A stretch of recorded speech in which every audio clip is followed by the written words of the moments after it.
اللہ رب العزت جل جلالہ نے اپنے پیارے حبیب صلی اللہ علیہ وسلم سے ارشاد فرمایا وَاصْبِرْ نَفْسَكَ مَعَ الَّذِينَ يَدْعُونَ رَبَّهُمْ بِالْغَدَاةِ وَالْعَشِيِّ،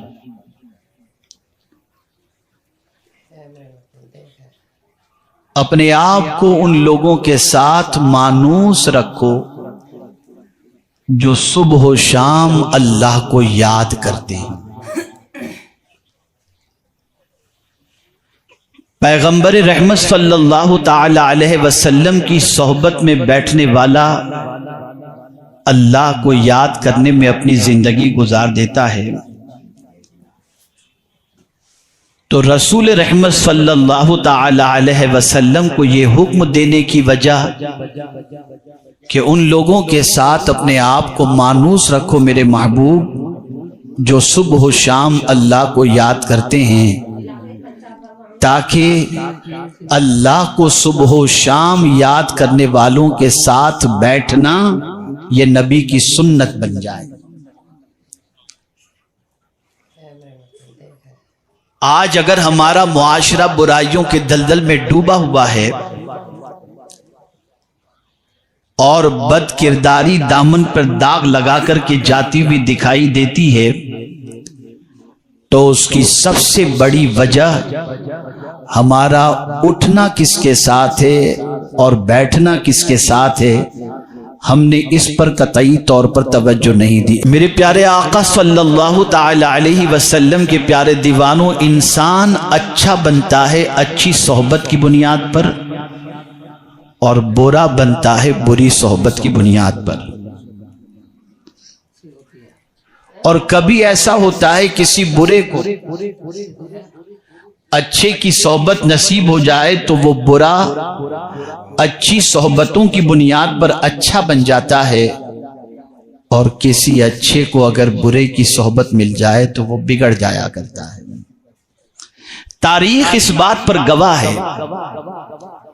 میرے پیارے آقا صلی اللہ تعالی علیہ وسلم کے پیارے دیوانوں، اسی لیے صحبت کے حوالے سے قرآن مقدس میں اللہ عز و جل کا ارشاد گرامی ہے کہ یا ایھا الذین آمنوا اتقوا اللہ وکونوا مع الصادقین، اے ایمان والو اللہ سے ڈرو اور سچوں کے ساتھ ہو جاؤ۔ رسول رحمت صلی اللہ تعالی علیہ وسلم نے دریافت کرنے پر صحابہ کرام علیہم الرضوان کے جو ارشاد فرمایا اسے سماعت فرمائیں۔ صحابہ کی ایک جماعت حضور صلی اللہ علیہ وسلم کی خدمت میں حاضر ہوئی اور اس جماعت میں سے ایک صحابی نے سوال کیا، یا رسول اللہ صلی اللہ تعالی علیہ وسلم، ہم کس کے ساتھ بیٹھیں، ہماری ہم نشینی کس کے ساتھ؟ آقا کریم صلی اللہ تعالی علیہ وسلم نے ارشاد فرمایا، اس کے ساتھ بیٹھو جب تم نیکی کرو تو وہ تمہاری مدد کرے، اور جب تم خدا کو بھولو تو وہ تمہیں یاد دلائے۔ ایسوں کی صحبت میں بیٹھنا چاہیے جس کی صحبت میں بیٹھنے کے بعد نیکی کا جذبہ پیدا ہو، اور اگر ہم نیکی کر رہے ہیں تو اس کی صحبت میں بیٹھنے کے بعد مزید نیکی کرنے کا جذبہ پیدا ہو۔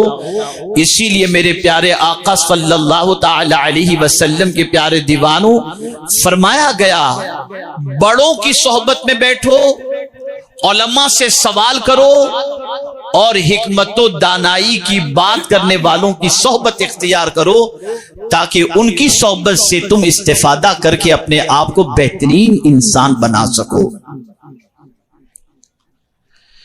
تاریخ اٹھا کر کے دیکھیں کہ جتنے بھی انسان اچھے بنے ہیں ان کی زندگی کسی نہ کسی کی صحبت کی بنیاد پر ہی اچھی بنی ہے۔ جس ہندوستان کی سرزمین پر خواجہ خواجگاہ معین الدین چشتی اجمیری رحمت اللہ تعالی علیہ تشریف لائے، انہوں نے نہ جانے کتنے صحابہ، کتنے صوفیاء کرام کی صحبتیں انہوں نے اختیار کی، اور اجمیر مقدس پہنچنے سے پہلے آپ جانتے ہیں داتا علی حجویری علیہ رحمہ کی بارگاہ کے اندر 40 دن بیٹھ کر کے بعد میں تشریف لائے۔ رسول گرامی وقار صلی اللہ تعالی علیہ وسلم داتا گنج بخش کی خدمت میں 40 روز بیٹھ کر تشریف لائے۔ آپ اگر دیکھیں صحابہ کرام علیہم الرضوان کو اگر رسول اعظم صلی اللہ علیہ وسلم کی صحبت میسر نہ ہوتی تو جو صحابہ کا مقام ہے وہ مقام انہیں نصیب نہ ہوتا۔ اسی لیے حضور صلی اللہ علیہ وسلم نے ان لوگوں کی زندگی جن کی زندگی صحبت رسول صلی اللہ علیہ وسلم سے پہلے کچھ اور تھی، اور مصطفیٰ پیارے صلی اللہ علیہ وسلم کی صحبت کے بعد جن کی زندگیوں میں انقلاب پیدا ہوا اور آغوش اسلام میں قدم رکھنے کے بعد ان کی زندگی میں جو نکھار پیدا ہوا، اس کے حوالے سے حضور نے سارے صحابہ کے بارے میں فرمایا اصحابی کن نجوم بِأَيِّهِمْ اقتدیتم اہتدیتم، میرے صحابہ تاروں کی طرح ہیں، ان میں سے جس کی بھی پیروی کرو گے تم ہدایت پا جاؤ گے۔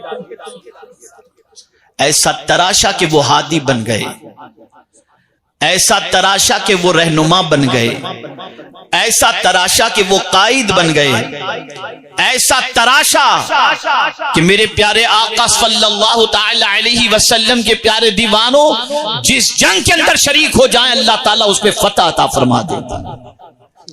اب آئیے اس تمہیدی گفتگو کے بعد میں چاہوں گا کہ ایک واقعہ آپ کے سامنے پیش کروں اور اسی پورے واقعے کے ذریعے ہمارے سامنے پوری زندگی کا دستور آ جائے اور ہمیں اپنی زندگی میں کیا کرنا چاہیے وہ ساری چیزیں سمجھ میں آ جائیں۔ ایک بات یاد آ گئی تو عرض کر دوں، مولانا روم رحمت اللہ تعالی علیہ اچھی صحبت کے بارے میں فرماتے ہیں کہ جب کانٹے کو اللہ نے پیدا کیا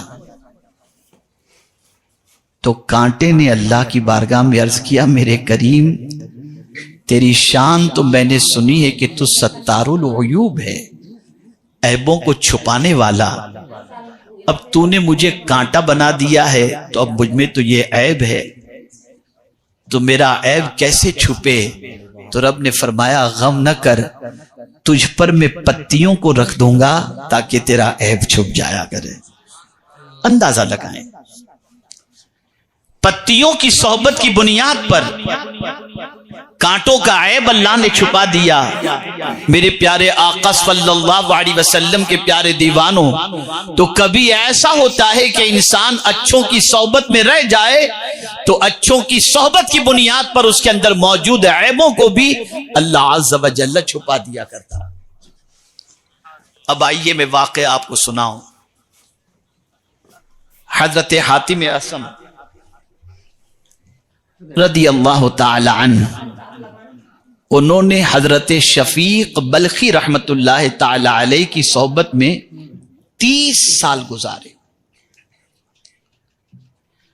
30 سال تک حضرت شفیق بلخی رحمت اللہ تعالی علیہ کی صحبت میں حضرت حاتم اصم نے گزارے۔ کون ہے حضرت شفیق بلخی علیہ رحمہ؟ یہ 100-200 سال کے پرانے بزرگ نہیں، امام اعظم کے شاگرد ہیں۔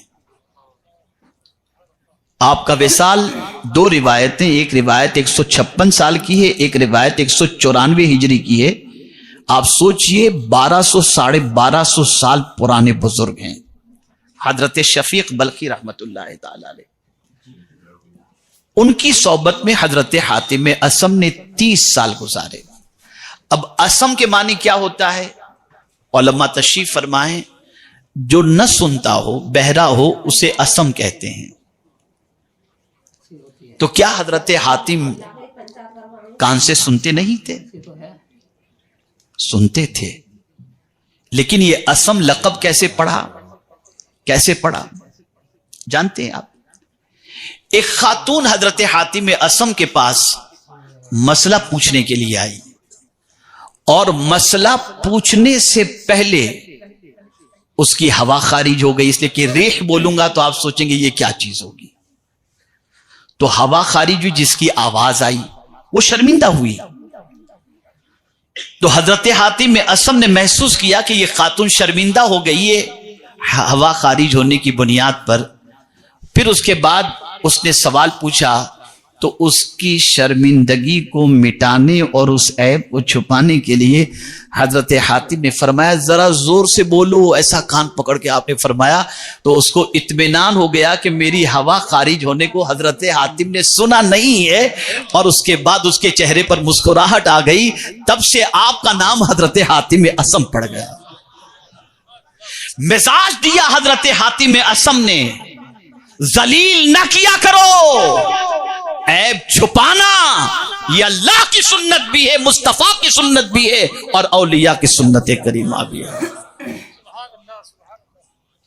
اور ایمان کے شعبوں میں سے یہ چیز ہے، من ستر مؤمنا فقد سترہ اللہ فی الدنیا والآخرہ، جس نے کسی مومن کے عیب کو چھپایا اللہ دنیا اور آخرت میں اس کے عیب کو چھپائے گا۔ اس وجہ سے حضرت حاتم کا نام حاتم اصم پڑا، مشہور ہو گئے۔ اب سنیے، حضرت شفیق بلخی رحمت اللہ تعالی علیہ بہت بڑے بزرگ تھے، بہت بڑے بزرگ۔ اپنے زمانے کے اندر تصوف میں ان کو بڑا کمال حاصل تھا، بڑے بڑے زہاد اور بڑے بڑے فقیہ اور علماء آپ کی صحبت اختیار کیا کرتے تھے۔ ایک دن حضرت حاتم اصم سے حضرت شفیق بلخی رحمت اللہ تعالی علیہ نے پوچھا، اے حاتم، تم نے 30 سال میری صحبت اختیار کی، بتاؤ 30 سال میں تم نے کیا سیکھا؟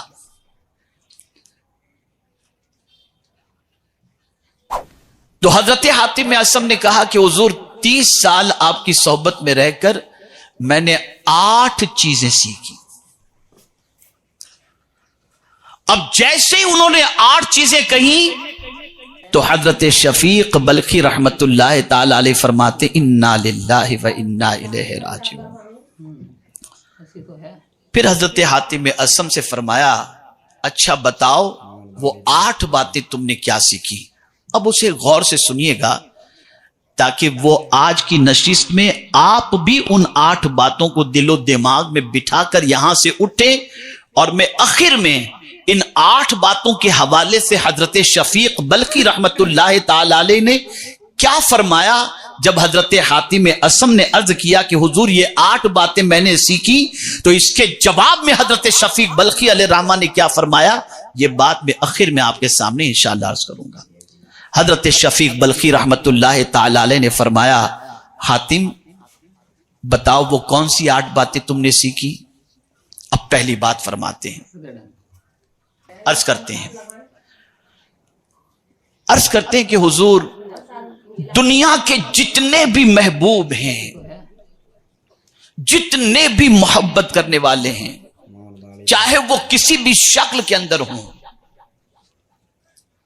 میں نے دیکھا کہ ایک نہ ایک دن وہ ساتھ چھوڑ کر چلے جاتے ہیں۔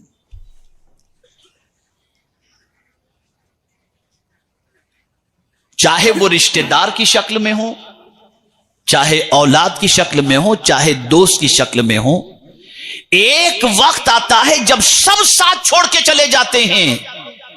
لیکن میں نے ایک بات آپ کی صحبت سے سیکھی، پہلی بات کہ سب ساتھ چھوڑ دیتے ہیں لیکن نیک عمل ساتھ نہیں چھوڑتا۔ اور پھر انہوں نے قرآن شریف کی آیت تلاوت کی، لن ينفعكم ارحامكم ولا اولادكم يوم القيامه يفصل بينكم يوم القيامه والله بما تعملون بصير او كما قال۔ اللہ ارشاد فرماتا ہے، ضرور ہرگز تمہیں نفع نہیں پہنچائیں گے تمہارے رشتہ دار، تمہاری اولاد، قیامت کے دن تمہارے درمیان اللہ جدائی پیدا فرما دے گا، اور جو کچھ تم عمل کرتے ہو اللہ اسے دیکھ رہا ہے۔ حضرت حاتم اعصم نے عرض کیا کہ حضور آپ کی صحبت میں رہ کر کے میں نے یہ سیکھا کہ سب ساتھ چھوڑ دیتے ہیں، عمل ساتھ نہیں چھوڑتا، تو میں نے اپنی زندگی نیکیاں کرنے کے اندر خرچ کر دی۔ اب صبح بھی نیکی کی توفیق اللہ سے جو ملتی ہے وہ کرتا ہوں، رات بھی اللہ کی توفیق سے جو نیکی کی توفیق ملتی ہے وہ کرتا ہوں۔ یہاں یہ بات میں آپ کو بتا دوں، آج امت مسلمہ پر نیکی گرا ہوتی جا رہی ہے۔ گناہ کرنے میں تو مسلمان جلدی کرتا ہے لیکن نیکی کرنے میں جلدی نہیں کرتا۔ آقا کریم صلی اللہ علیہ وسلم کو اس بات کا ڈر تھا اور اس بات کو حضور جانتے تھے کہ ایسا زمانہ آئے گا، اسی لیے میرے آقا صلی اللہ علیہ وسلم نے فرمایا بادروا بالاعمال الصالحہ، نیکی کرنے میں جلدی کرو، ان قریب ایسا زمانہ آئے گا کہ لوگ رات کو مومن ہوں گے، صبح کو کافر ہو جائیں گے، صبح کو مومن ہوں گے، شام کو کافر ہو جائیں گے۔ اور آگے حضور صلی اللہ علیہ وسلم ارشاد فرماتے ہیں چند روپیوں کے لیے، چند مال کے لیے آدمی اپنے دین کو بیچ دے گا۔ ایسے زمانے کے آنے سے پہلے حضور فرماتے ہیں نیکی میں جلدی کرو۔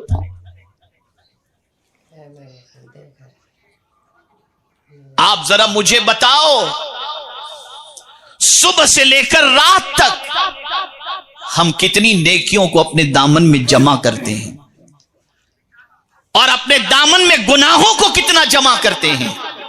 ہماری طبیعت میں نیکیوں کا شوق کتنا ہے؟ تو ہمارا وجدان اندر سے جواب دے گا۔ ہماری زندگی نیکی کے سلسلے میں سستی میں گزرتی چلی جاتی ہے اور گناہوں کے سلسلے میں چستی کے اندر گزرتی چلی جاتی ہے۔ کبھی کبھی ایسا ہوتا ہے ایک نیکی کے عوض میں بندہ بخش دیا جاتا ہے، اور کبھی ایسا ہوتا ہے کہ نیکی اور گناہ کے اکول ہونے کے بعد بندے کو کوئی قیامت میں نیکی دیتا ہوا نظر نہیں آتا۔ اب سنیے، آپ جو لوگ نیکی کو ہلکا سمجھتے ہیں، معمولی سمجھتے ہیں، وہ غور سے سنیں۔ حضرت کعب رضی اللہ تعالیٰ عنہ فرماتے، تفسیر روح البیان کے اندر یہ موجود ہے، قیامت کے دن ایک عورت کے اعمال کو تولا جائے گا تو نیکی اور گناہ دونوں برابر ہو جائیں گے۔ اللہ قیامت میں ارشاد فرمائے گا، میری بندی کہیں سے ایک نیکی لے کر کے آ جا تاکہ تیری بخشش ہو جائے۔ وہ عورت جس کو پورا یقین تھا کہ دنیا میں میرا بیٹا کبھی میری معمولی تکلیف بھی برداشت نہیں کر سکتا تھا، آج میں اگر میدان محشر میں اپنے بیٹے کو پالوں تو میرا بیٹا ضرور مجھے ایک نیکی عطا کرے گا۔ حضرت کعب رضی اللہ تعالیٰ عنہ فرماتے میدان محشر میں وہ تلاش کرنے نکلے گی اپنے بیٹے کو، بیٹا مل جائے گا۔ ماں اپنے بیٹے سے کہے گی، میرے بیٹے میری نیکیاں اور گناہ دونوں اکول ہو چکے ہیں، ایک نیکی مجھے دے دے تاکہ تیری ماں کی بخشش ہو جائے۔ وہ بیٹا جو ماں کے سر کے درد کو برداشت نہیں کر سکتا تھا، وہ بیٹا جو ماں کی آنکھ میں کبھی آنسو دیکھنا گوارا نہیں کرتا تھا، وہ بیٹا جو ماں کو ہمیشہ مسکراتا ہوا دیکھنا چاہتا تھا، وہی بیٹا قیامت میں جب ماں کہے گی بیٹا مجھے ایک نیکی دے، تو بیٹا کہے گا ماں آج کے دن میں تیری کوئی مدد نہیں کر سکتا، اس لیے کہ ابھی میرا ہی حساب نہیں ہوا ہے۔ اب مارس کرے گی، میرے لخت جگر 9 مہینے تک میں نے تجھے اپنے شکم میں اٹھا کر کے رکھا، بیٹے اس کا واسطہ مجھے ایک نیکی دے دے، تیری ماں جنت میں چلی جائے گی۔ بیٹا کہے گا ماں آج کے دن میں تیری کوئی مدد نہیں کر سکتا۔ ماں کہے گی 2 سال تک میں نے تجھے دودھ پلایا، تیری نجاستوں کو صاف کیا، تیرے لیے میں نے راتیں جاگ جاگ کر کے گزاری ہیں، میرے بیٹے مجھے ایک نیکی عطا کر دے. بیٹا کہے گا ماں آج کے دن میں تیری کوئی مدد نہیں کر سکتا. حضرت کعب رضی اللہ تعالیٰ عنہ فرماتے ہیں جو لوگ نیکی کو حقیر سمجھتے ہیں سن لیں قیامت میں کوئی بھی محبوب انہیں کام نہیں آ سکتا. آج بہت سارے باپ ایسے ملیں گے جو اپنے بیٹے کے مستقبل کو تابناک کرنے کے لیے اور کبھی انہیں اچھا لباس زیب تن کرانے کے لیے اور انہیں اچھی گاڑیاں دلانے کے لیے نہ حلال کی تمیز کرتے ہیں نہ حرام کی تمیز کرتے ہیں. سن لو یہ اولاد قیامت میں تمہیں کام نہیں آئے گی. یوم لا ينفع مال ولا بنون، نہیں نفع پہنچائے گی یہ اولاد. کون سی اولاد نفع پہنچائے گی؟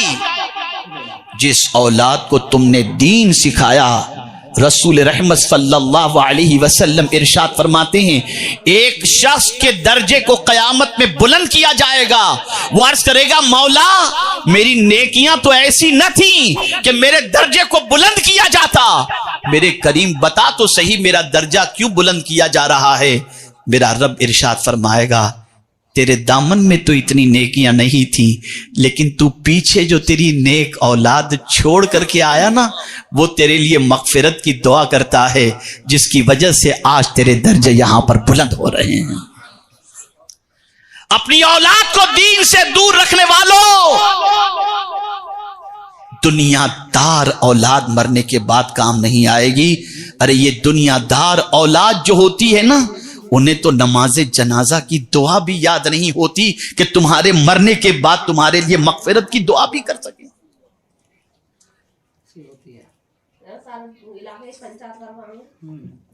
اے رسول اعظم صلی اللہ علیہ وسلم کے دیوانوں، نیکیوں کے حریص بن جاؤ، نیکیوں کے لالچی بن جاؤ.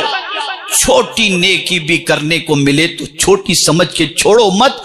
ہو سکتا ہے یہی نیکی اللہ قبول فرما کر نجات کا ذریعہ بنا دے.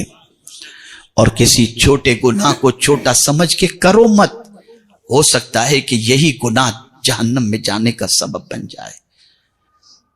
تو اللہ والوں کی صحبت سے جو جذبہ ملتا ہے وہ نیکی کرنے کا جذبہ ملتا ہے، عمل کا جذبہ ملتا ہے، اس لیے کہ وہ خود با عمل ہوتے ہیں. انہیں دیکھ کر عمل کا جذبہ پیدا ہوتا ہے. تو حضرت حاتم اصم نے عرض کیا حضور میں نے پہلی بات جو سیکھی وہ یہ کہ سارے محبوب ایک وقت آتا ہے کہ ساتھ چھوڑ دیتے ہیں سوائے نیک عمل کے. آپ کی صحبت سے میں نے یہ پایا اور تب سے میں نیک عمل کی طرف اپنی توجہ کو مبذول کر رہا ہوں اور نیکیاں کرنے میں اپنی زندگی کو گزارنے کی کوشش کرتا ہوں. یہ پہلی بات. کیا آپ سمجھ گئے؟ سمجھ میں بات آئی؟ آج سے کیا کریں گے آپ؟ بولیے. کریں گے نا انشاءاللہ. کسی نیکی کو چھوٹی سمجھ کے چھوڑو مت. یہاں تک